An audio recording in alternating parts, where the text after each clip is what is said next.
देखिए, नाहरनी से नख काटा जाता है, तलवार से गर्दन काटा जाता है। सर उन लोगों को जो लोग नए आ रहे हैं तो उनके आने से अगर पार्टी की मजबूती बन रही है तो जो पहला दिन से प्रशांत किशोर के पदयात्रा से जुड़े हुए हैं आखिर उन लोगों को भी तो कहीं ना कहीं वो ये हम चीज को तो सबको टिकट दे देना पॉसिबल नहीं है। नहीं, लेकिन प्रशांत किशोर का कहना था कि हम हवा हवाई लोगों को टिकट नहीं, ऐसा मुद्दा मांझी के लिए जो जिसमें मैंने शिक्षा, रोड, पुल पुलिया छोड़ करके ऐसा क्या कुछ आप मांझी के लिए कीजिएगा जो मांझी के से चुनाव लड़ूंगा।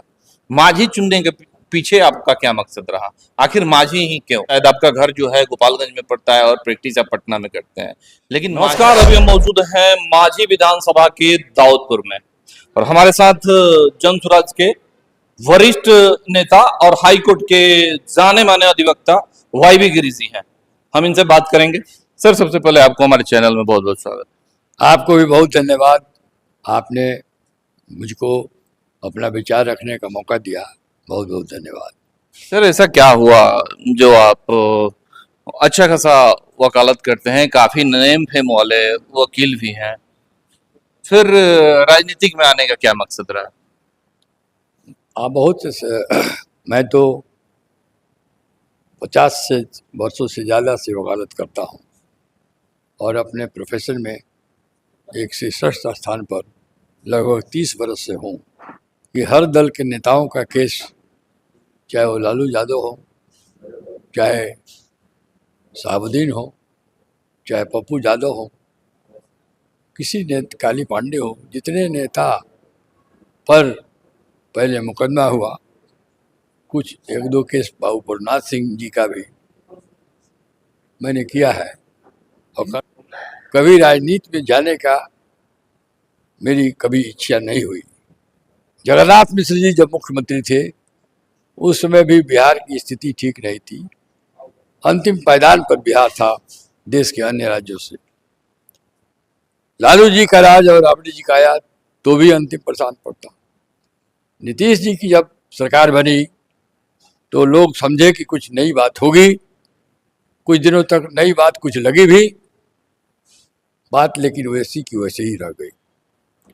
नीतीश जी के भी 20 वर्षों के राज में भी भाजपा से समर्थित सरकार जो चली, बिहार अंतिम पायदान पर ही रहा।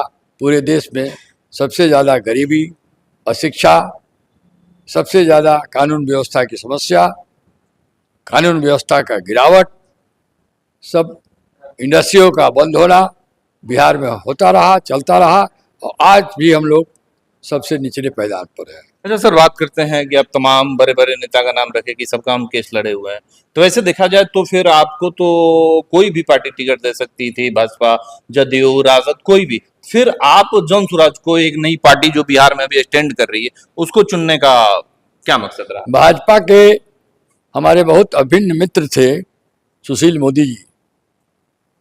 मुझे कई बार उन्होंने कहा था कि आप चाहें तो हम लोग आपको राजनीतिक जगह दे सकते हैं। मैंने कहा नहीं, हमको राजनीति में जाना नहीं है, मैं जनसुराज में भी राजनीति करने नहीं आया हूँ। बिहार के विकास में जो प्रशांत जी का जो उन्होंने लकीर खींच दिया है कि कैसे बिहार को विकास करना, ये मुझे बड़ा अच्छा लगा। और 27 सितंबर को प्रशांत जी ने हमसे कहा कि आपके सब बच्चे अच्छे हो गए हैं, ज्वाइन कर लिए, सेटल हो गए हैं, बचा खुचा जीवन आपका देश और प्रदेश, विशेष रूप से बिहार के विकास में मेरे साथ लग के आप करिए। तो मैं 2 अक्टूबर को उनके साथ जुट गया और तब से लगा हूँ बिहार के विकास और बदलाव में। ये कोई मेरी राजनीतिक पहल नहीं है, ये अलग बात है कि विकास के लिए भी और प्रशांत जी के और जन स्वराज के जो मिशन है उसको पूरा करने के लिए कुछ लोगों को चुनाव लड़ना चाहिए। और पार्टी ने कहा कि आपको भी चुनाव लड़ना चाहिए, आप हम लोग पार्टी के इंटेलेक्चुअल फेस हैं, आप को चुनाव लड़ना चाहिए। बहुत विचार विमर्श के बाद और बहुत मना करने के बाद भी जब मुझे पार्टी ने कहा कि आपको चुनाव लड़ना चाहिए, तो मैंने कहा कि मैं 2-4 कॉन्स्टिट्यूंसी में सोच विचार कर मैंने कहा कि मुझे यदि आप चुनाव लड़ने के लिए कहते हैं तो मैं मांझी से चुनाव लड़ूंगा। मांझी सर मांझी से चुनाव लड़ूंगा, मांझी चुनने के पीछे आपका क्या मकसद रहा? आखिर मांझी ही क्यों? जबकि शायद आपका घर जो है गोपालगंज में पड़ता है और प्रैक्टिस आप पटना में करते हैं, लेकिन मांझी क्यों चुने? 243 विधानसभा में मांझी क्यों? मांझी इसलिए कि पहले छपरा जिला का मैं गोपालगंज भी आता था, तो पुराने हम लोग जो है ना, आज छपरा गोपालगंज सिवान को मानसिक रूप से एक ही जिला मानते हैं। और मांझी में गोरहट मठिया में मेरा ननिहाल है, मेरा बचपन बहुत दिन यहाँ गुजरा हुआ है। कुमड़ा में मेरा समधियान है, मेरे बेटा आशीष गिरी जो सीनियर एडवोकेट है हाईकोर्ट में, उसकी शादी यही कुमड़ा में श्री कृष्णा डॉक्टर कृष्णा गिरी की बेटी से हुई है। हमारी बहन यहाँ कोहड़ा में डॉक्टर ब्रजकिशोर गिरी से ब्याही हुई थी। हमारा फुफहर भी यहीं पर है। तो हम अनासी से मांझी से बहुत रसा बिसा। और दूसरी बात, गोपालगंज से यहाँ आने में 1.5 घंटा, पटना से भी आने में 1.5 घंटा बीच में पड़ता है। तो सब विचार करके हमारे बहुत लोग, अपने लोग, सगे संबंधी, हमारे फ्रेंड्स, हर समाज के हर वर्ग के हमारे हैं यहाँ। और सबसे बड़ी बात हुई क्यों मैंने मांझी चुना कि छपरा से बहुत नज़दीक होते हुए भी मांझी का अभी तक, मांझी के जो राजनेता रहे हों, मैं किसी की आलोचना नहीं करता हूँ, लेकिन उनकी क्षमता ये न रही हो, नहीं है, न रही है, मनसा जो भी रहा हो, मांझी का विकास नहीं कर पाए हैं। मेरे मन में है कि क्यों न मैं मांझी को, ऐसे तो हम लोग बिहार को ही ऊपर उठाने का प्रयास करेंगे, लेकिन मांझी से जहाँ इतना लॉन्ग हमारा संबंध है, मांझी को यदि यहाँ की जनता मुझे अपना विधायक बना देती है तो मैं बहुत ऊंचा उठा दूंगा, विकास कराऊंगा, इंडस्ट्रियलाइजेशन कराऊंगा। सर विकास की बात करते हैं तो जो लोग भी आते हैं, उम्मीदवार जो होते हैं, जब चुनाव आता है तो सब लोग विकास की बात करते हैं। आप एक अधिवक्ता रहे हुए हैं, जनसुराज के वरिष्ठ नेता भी हैं। हम आपसे जानना चाहेंगे कि सर कुछ ऐसा मुद्दा मांझी के लिए जो जिसमें मैंने शिक्षा, रोड, पुल पुलिया छोड़ करके ऐसा क्या कुछ आप मांझी के लिए कीजिएगा जो मांझी का विकास करे? देखिए, मांझी का समस्या हम समझ गए हैं। सबसे बड़ी समस्या यहाँ की है, जिसको अभी तक अनदेखा किया गया है, कि गंडक नहर जो एकमा तक आकर रुक गया है, एकमा के बाद उसका पानी मांझी में नहीं आता है। तो मेरा पहला जो कार्य होगा कि गंडक का पानी जो एकमा तक आके रुक गया है उसको मांझी के खेतों में लाना, ताकि, और उस पानी जब सिंचाई आ जाएगी तो मांझी के जो किसान हैं और यहाँ की जो आर्थिक स्थिति है ये बहुत बदल जाएगा, पहला। दूसरा, यहाँ पर कोई भी बड़ी इंडस्ट्री नहीं है और 2-4 बड़ी इंडस्ट्री लगाना बहुत आवश्यक है। इंडस्ट्री लगने से उस एरिया का आर्थिक स्थिति बहुत सुधर जाता है, लोगों को नौकरी मिलती है, पैसे आते हैं और उन पैसों से वहाँ का विकास होता है। तीसरा, कुटीर उद्योग यहाँ बहुत चल सकता है, जैसे हरियाणा पंजाब में घर घर, तो हम लोग बैंक से बहुत सस्ते लोन दिलाकर और कुटीर उद्योग लगवाएंगे। और यहाँ कुछ शिक्षण संस्थाएं भी ऊंचे स्तर का स्कूल भी कुछ ऊंचे स्तर का मैं बनवाने का प्रयास करूँगा। और मेरा जो प्रोफेशनल एज ए लॉयर, पूरे देश में हमारे क्लाइंट्स, बड़े बड़े क्लाइंट्स, एजुकेशनिस्ट, एजुकेशन इंस्टीट्यूशन चलाने वाले, इंडस्ट्री चलाने वाले, सब हमारे संपर्क में हैं और मैं उनको प्रभावित कर यहाँ लाने का प्रयास करूँगा। मैं ऐसा विधायक नहीं होऊंगा कि थाने में जाके और ब्लॉक में जाके दिन भर बैठ के ये छोटी छोटी समस्याओं में उलझ के और पैरवी करके उसमें मैं अपना समय नहीं बर्बाद करूँगा।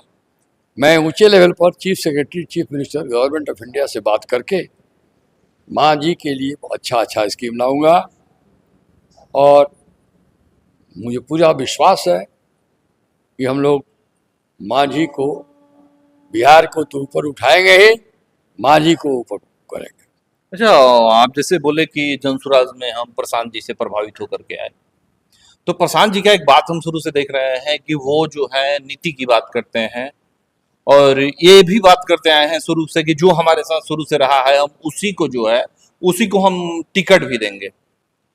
आज ऐसे बहुत सारे लोग आ रहे हैं जो नए जुड़ रहे हैं और उनको टिकट के लिए वो भी अपना आज दावा कर रहे हैं कि हमें टिकट मिलेगा।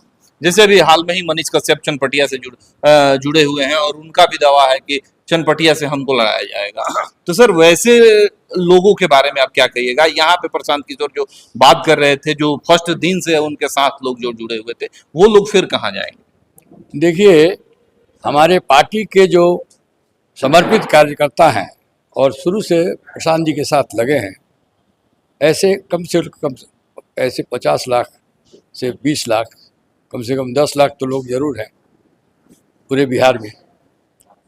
243 सीट से चुनाव लड़ना है, तो सबको टिकट दे देना पॉसिबल नहीं है। नहीं, लेकिन प्रशांत किशोर का कहना था कि हम हवा हवाई लोगों को टिकट नहीं देंगे। तो इसमें हवा हवाई को कहाँ अभी टिकट तो दिया? जब 3 महीना सर चुनाव का है और वैसे लोग जब आ रहे हैं पार्टी में, तो फिर वो लोग तो हवा हवाई पार्टी में ऐसे लोग आने से पार्टी की मजबूती बढ़ रही है। अब टिकट किसको मिलेगा, तो वो लोग सर वो लोग सर हवा हवाई नहीं हुए। नहीं, हवा हवाई वो होता है जिसका जनाधार नहीं होता है। जनाधार किसी एक गांव में होना जरूरी नहीं है, बिहार लेवल पर जिसका जनाधार है उसको हवा हवाई नहीं कर सकते हैं आप।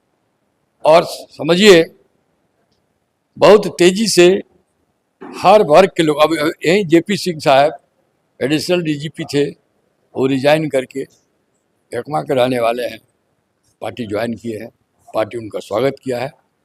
इन लोगों को आने से पार्टी मजबूत हुई है।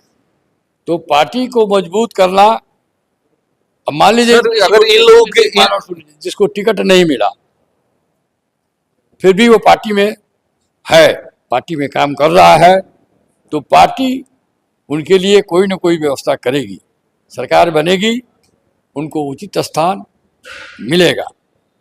पार्टी अपने कार्यकर्ताओं को, अपने नेताओं को निराश नहीं करेगी। सर उन लोगों को, जो लोग नए आ रहे हैं, तो उनके आने से अगर पार्टी की मजबूती बन रही है, तो जो पहला दिन से प्रशांत किशोर के पदयात्रा से जुड़े हुए हैं, आखिर उन लोगों को भी तो कहीं ना कहीं ये चीज को लगेगा। आप तो मेरी ही बात कह रहे हैं। प्रशांत जी या जनसुराज अपने किसी कार्यकर्ता को ऐसे नहीं जाने देगा। सरकार बनने दीजिए, सबकी व्यवस्था की जाएगी, सबकी भूमिका निर्धारित की जाएगी। कुछ लोगों को संगठन में, कुछ लोगों को सरकार में, और सबका सहयोग पार्टी लेगी बिहार के बदलाव के लिए, बिहार के विकास के लिए।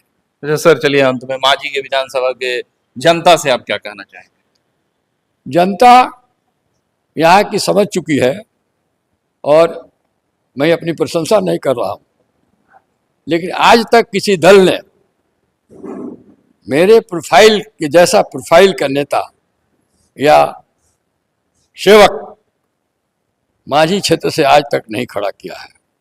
आप उठा के देख लीजिए, 1952 से लेके, बहुत, मैं कोई डिसरेस्पेक्ट नहीं कर रहा हूँ, सम्मानित लोग रहे हैं, लेकिन प्रोफाइल मतलब क्षमता पूरक, जिसका एकेडमिक बैकग्राउंड ऐसा हो, जो इतना पढ़ा लिखा हो और इतने बड़े अपने फील्ड की उपलब्धि पर करते हुए भी मांझी के सेवा करने के लिए तत्पर है, ऐसा अभी तक हमको। देखिए, नहरनी से नख काटा जाता है, तलवार से गर्दन काटा जाता है, तो नहरनी का एक अलग कैपेसिटी होता है, तलवार का एक, कलम का एक अलग कैपेसिटी होता है। तो क्षमता की बात है, आप करना चाहिए भी, तो आप में यदि क्षमता नहीं है तो आप आकर मांझी का विकास नहीं कर सकते हैं। तो अभी तक के जो नेता आए या जिन लोगों का नाम हम लोग सुन रहे हैं, जहाँ तक क्षमता का सवाल है, आप मांझी की जनता समझ चुकी है कि यदि मैं कैंडिडेट हो गया हूँ तो मेरे क्षमता के अनुसार और मेरे क्षमता से किसी भी उम्मीदवार जो अभी चर्चा में हैं उनकी तुलना नहीं की जा सकती है। जनता बहुत जागरूक है, मुझे कुछ बहुत विशेष करना नहीं है, लोग समझ चुके हैं, प्रशांत जी को समझ चुके हैं, जन सुराज को भी समझ चुके हैं, और जन सुराज का मैं उम्मीदवार मांझी से हूँ, मेरे बारे में भी लोग समझ चुके हैं, जान चुके हैं। अब जनता निर्णय करेगी और जनता का निर्णय सर्वोपरि होगा। चलिए, बहुत बहुत धन्यवाद। अभी हमारे साथ जुड़े हुए थे जन सुराज के वरिष्ठ नेता वाईबी गिरी जी, जो मांझी विधानसभा से चुनाव लड़ने का अपना दावा कर रहे हैं। आप हमारे साथ बने रहें और देखते रहें सारण अब तक।